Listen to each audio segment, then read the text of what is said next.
Friends, everyone LT सालिम उस्मानी channel में आपका स्वागत है। फ्रेंड्स, जैसे कि मैंने लास्ट वीडियो में आपको बताया था, जो हमारा ब्लड सर्कुलेशन होता है वो किस तरह होता है, कैसा कैसे होता है, उस सब के बारे में हमने डिस्कस किया था। तो आज की हमारी जो वीडियो है वो है डाइजेस्टिव सिस्टम। डाइजेस्टिव सिस्टम में कौन से ऑर्गन होते हैं, वो कैसे काम करता है और क्या क्या होता है, मैकेनिज्म क्या होता है, केमिकल क्या होता है, वो सब चीज़ों आज हम इस वीडियो में देखने वाले हैं। तो फ्रेंड्स, अगर आपने अभी तक मेरा चैनल सब्सक्राइब नहीं किया है तो मेरे चैनल को सब्सक्राइब करें, ताकि आने वाली हर एक वीडियो आपको उसका अपडेट मिलता रहे। तो फ्रेंड्स, आइए फिर हम बात करते हैं डाइजेस्टिव सिस्टम की। तो टुडे जो आज हमारा टॉपिक है वो है डाइजेस्टिव सिस्टम। डाइजेस्टिव सिस्टम क्या होता है? तो जो भी हम खाना खाते हैं या पानी पीते हैं वो हमारे माउथ से ईसोफेगस के होते हुए हमारे स्टमक में जाता है, और उसमें जो भी हमने सपोज़ कोई विटामिन्स है या कोई कार्बोहाइड्रेट्स है, कुछ भी जो मिनरल्स ऐड हैं हमारे खाने में, इलेक्ट्रोलाइट में जो भी हमारे मतलब कुछ भी ऐड है, तो वो सारा हमारी बॉडी को एक नीड होती है उन सब चीज़ों की। तो वो सपोज़ कुछ भी हमने खाया, हमारी बॉडी में सब कैल्शियम की कमी हो रही है, तो हमने अंडा या दूध लिया, तो वो हमारे डाइजेस्टिव सिस्टम के पास जाता है। डाइजेस्टिव सिस्टम उसको मतलब पूरा तोड़ता है, फिर उसको जूस निकालता है। जो भी उसमें कैल्शियम होता है या विटामिन्स होते हैं, मिनरल्स होते हैं, एंजाइम होते हैं, उसको ऑब्जर्व करके हमारी बॉडी को सर्कुलेट करता है, जो भी हमें जिसकी जिसकी ज़रूरत होती है। तो डाइजेस्टिव सिस्टम से ही हमारा मैकेनिज़्म है। और जैसे एक गाड़ी को चलने के लिए पेट्रोल होता है, ऐसी हमारी बॉडी को चलने के लिए एक डाइजेशन फूड की ज़रूरत होती है। अगर हम खाना नहीं खाते हैं तो हमारा जो एक्टिविटी है, हमारे सेल हैं और जो हमारी बॉडी ग्रोथ है, वो सारी चीज़ नहीं हो पाएगी। इसलिए ये जो लेक्चर है वो बहुत ज़्यादा इम्पोर्टेंट है, आप इसको अच्छे से और ध्यान से देखें। तो फर्स्ट हम देखेंगे डाइजेस्टिव सिस्टम। डाइजेस्टिव सिस्टम में जो हमारा मेन सबसे होता है वो माउथ होता है। माउथ का रोल क्या होता है? कुछ भी हमने फूड खाया, फूड खाने के बाद हम उसको चबाते हैं। जैसे हमने एक रोटी का बाइट लिया, तो ऐसा तो है नहीं हमने लिया और वो डायरेक्ट अंदर चला जाए, तो उसको चबाने के लिए हमारे टीथ काम करते हैं। टीथ उसको छोटे छोटे पार्ट में तोड़ते हैं, और जो हमारी टंग होती है, ज़बान होती है, वो उसको रोटेट करती है। जैसे जो हमारा इस सलाइवरी ग्लैंड से जो सलाइवा आता है, सलाइवा कोई भी चीज़ जब हम तोड़ते हैं तो उसको मिक्स करने के लिए हम जैसे पानी ऐड करते हैं, ईज़िली वो चीज़ मिक्स हो जाए। तो वही हमारा जब हम खाना खाते हैं तो हमारा जो फूड होता है उसमें हमारा सलाइवा ऐड हो जाता है, जिससे हमारा वो मिक्सिंग प्रॉपर हो जाता है। और सलाइवा ऐड होने के बाद वो एक जैसे हम किसी भी रास्ते से उसको गुजारना चाहे तो वो ईज़िली गुज़र जाता है। और सलाइवा इतना चिकना होता है कि उसको जब हम ऐसे करते हैं जैसे खाना खाने के बाद, तो वो ईज़िली यहाँ से हमारे फेरिंक्स के होके ईसोफेगस के ज़रिए स्टमक में चला जाता है। तो माउथ से हम कोई भी फूड लेते हैं जो कि हमारी सलाइवा ग्लैंड होते हैं, वहाँ से सलाइवा सीक्रेट होता है और हमारे खाने में मिक्स होता है। उसके बाद आता है हमारा ईसोफेगस। ईसोफेगस हमारा एक फूड पाइप होता है जिसको हम कहते हैं फूड पाइप। जैसे आप ये अभी सामने देख रहे हैं, ये जो मेरे सामने दिख रहा है ये है ट्रैकिया, जिसको हम बोलते हैं विंडो पाइप। ये है हमारी सांस लेने वाली नली, इसके जस्ट पीछे होता है ईसोफेगस। और ईसोफेगस एक पाइप होता है, एक मतलब जो हमारा फूड होता है उसको माउथ से और स्टमक तक पहुंचाने का एक वे होता है, रास्ता होता है, जो हमारा यहाँ माउथ से खाने के बाद और हमारे लैरिंक्स और फेरिंक्स से कनेक्ट होकर हमारे स्टमक तक कनेक्ट होता है। तो ईसोफेगस हो गया। उसके बाद जो फेरिंक्स होता है, सपोज हम जो हमारा माउथ है तो हम नाक से सांस लेते हैं, लेकिन कभी कभी हम मुंह से भी सांस लेते हैं। तो जब हम मुंह से सांस ले रहे हैं तो वो पेट में जा सकती है।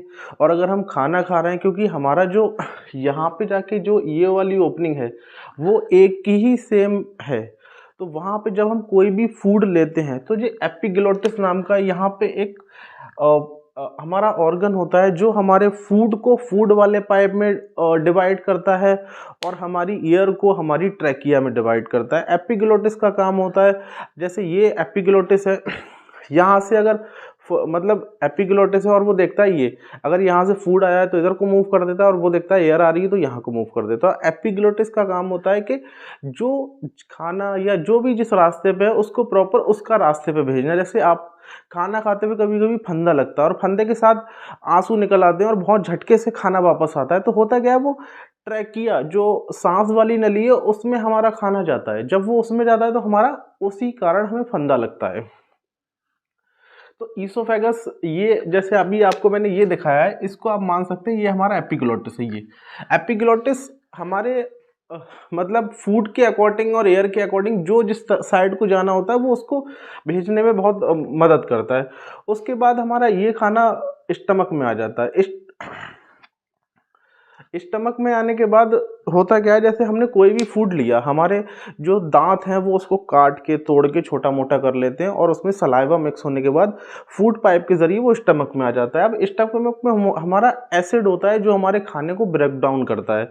जो हमारा स्टमक में एसिड होता है, जो हमने कुछ भी वहाँ खाना लिया, तो ऐसे हम कहते हैं हमारा एसिडिक मतलब तेजाब बन रहा है या हमें एसिडिटी हो रही है, तो वही हमारा एसिड हो जो स्टमक के अंदर होता है वो हमारे खाने को और भी छोटे पार्ट्स में तोड़ता है, और वो खाना हमारा यहाँ से स्टमक में टूटने के बाद फिर वो स्मॉल इंटेस्टाइन में आता है। और जब फूड स्मॉल इंटेस्टाइन में एंटर लेता है तो वहाँ पे हमारा जो लीवर से हमारा एक बाइल जूस जो पित्त जिसको हम पित्त बोलते हैं या गॉल ब्लैडर बोलते हैं, तो यहाँ हमारा पित्त होता है, ये पित्त है, इसमें हमारा बाइल जूस स्टोर होता है ताकि जब खाना आए तो वो खाने के बाद बाइल जूस जाता है मतलब फूड के पास, और फूड को डाइजेशन में हेल्प करता है। ऐसी ये साइड हमारा पैनक्रियाज होता है जो हमारी मतलब ब्लड में शुगर, मैंने आपको शुगर वाले जब लेक्चर में समझाया था, जब हमारी ब्लड में शुगर बढ़ जाती है तो हमारा पैनक्रियाज से इंसुलिन रिलीज होता है जो हमारे ब्लड की शुगर को कंट्रोल करता है। तो ऐसे यहाँ से जो पैनक्रियाज है उसका एक मतलब हार्मोनेंस होता है इंसुलिन, वो यहाँ से इंसुलिन यूज करता है और यहाँ से पैनक्रियाज जूस रिलीज होता है। और जैसे ही हम खाना फूड को मतलब स्मॉल इंटेस्टाइन में फूड एंट्री लेता है तो वहाँ पे ये दोनों जूस खाने के साथ मिक्स होने के बाद हो जाते हैं। और जो हमारी स्मॉल इंटेस्टाइन होती है उसके 3 पार्ट होते हैं, डिओडिनम, जियोजिनम और इलियम। तो उन तीनों पार्ट्स में होता है क्या है, जैसे हमने कोई भी फूड खाया या खाना खाया तो उसके बाद हम पानी भी पीते हैं और उसमें सलाइवा भी होता है, तो वो हमारा खाना पूरा मतलब स्टमक में जाते के टूटता है, फिर वो एकदम लिक्विड फॉर्म में बन जाता है। तो उस मतलब खाने के साथ जो भी हमारी बॉडी के अकॉर्डिंग कार्बोहाइड्रेट्स है या एंजाइम है या इलेक्ट्रोलाइट्स है या मिनरल्स है, तो स्मॉल इंटेस्टाइन में उस खाने को ऑब्जर्वेशन किया जाता है। जो हमारी छोटी आंत होती है जिसकी जो लंबाई होती है वो 22 फीट होती है। आप 22 फीट मान सकते हैं, एक मतलब 2 या 3 मंजिल के बराबर उसकी लंबाई होती है।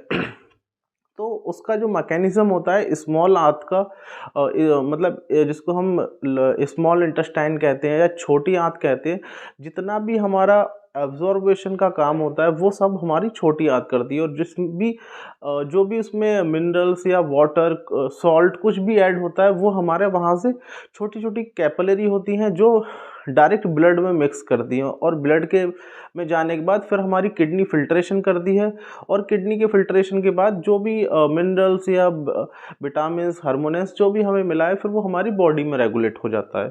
उसके बाद ये हमारा मैंने जैसे अभी आपको बताया था स्मॉल इंटेस्टाइन के 3 पार्ट होते हैं, डिओडिनम, जियोनिजम और इलियम।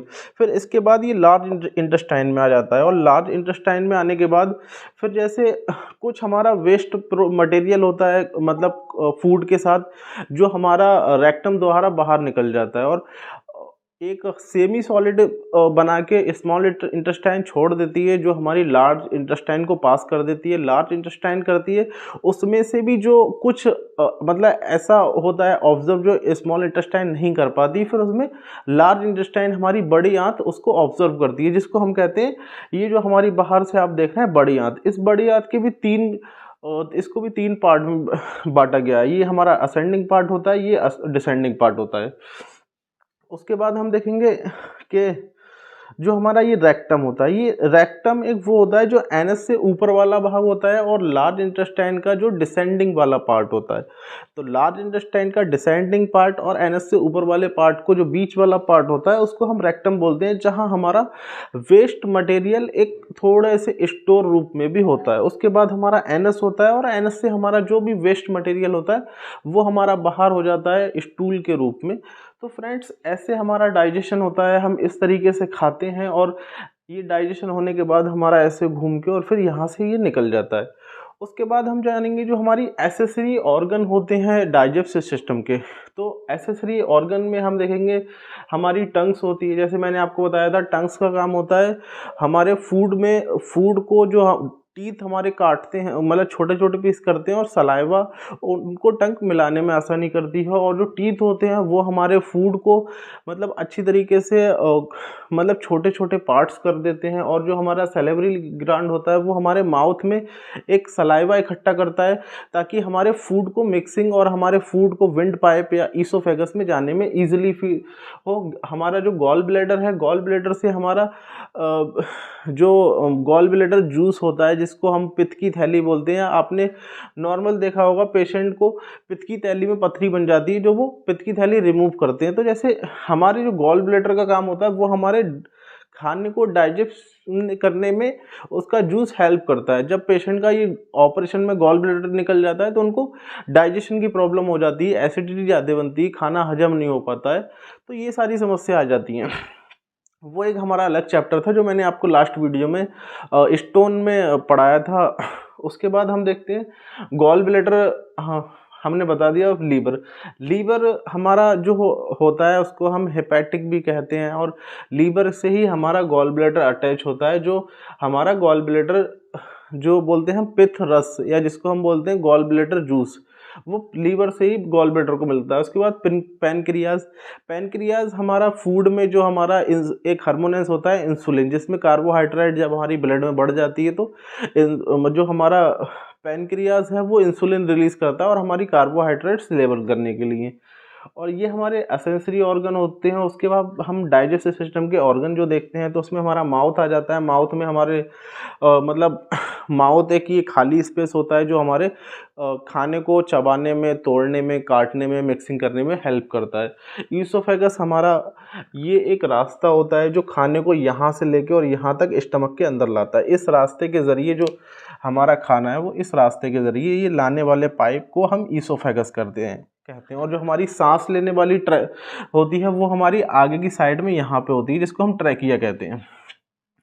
उसके बाद देखेंगे स्टमक हमारा ये होता है जिसमें हमारा जो खाना मतलब छोटे छोटे पार्ट में तोड़ा जाता है और इसमें हमारा एक एसिड होता है जो खाने को मिक्स करता है और खाने को स्मॉल पार्ट में टूटने में हेल्प करता है। फिर हम देखेंगे फेरिंग्स। ये जो मैंने अभी आपको बताया था, फेरिंग्स का काम होता है जो जिस रास्ते में की चीज़ है वो उसको भेजता है। जैसे अगर फूड वाले रास्ते का फूड आया है तो वो फूड वाले रास्ते को पास करेगा, और एयर आई है तो वो एयर वाले रास्ते को पास करेगा। मतलब जो ट्रैकिया और ईसोफेगस के बीच में होता है ये फ्लैप टाइप में होता है। जैसे इस साइड को ये झुक जाता है तो ये यहाँ से मतलब फूड चला जाएगा, इस साइड को ये झुक जाएगा तो ये फूड वाला बंद कर देगा, यहाँ से एयर निकल जाएगा।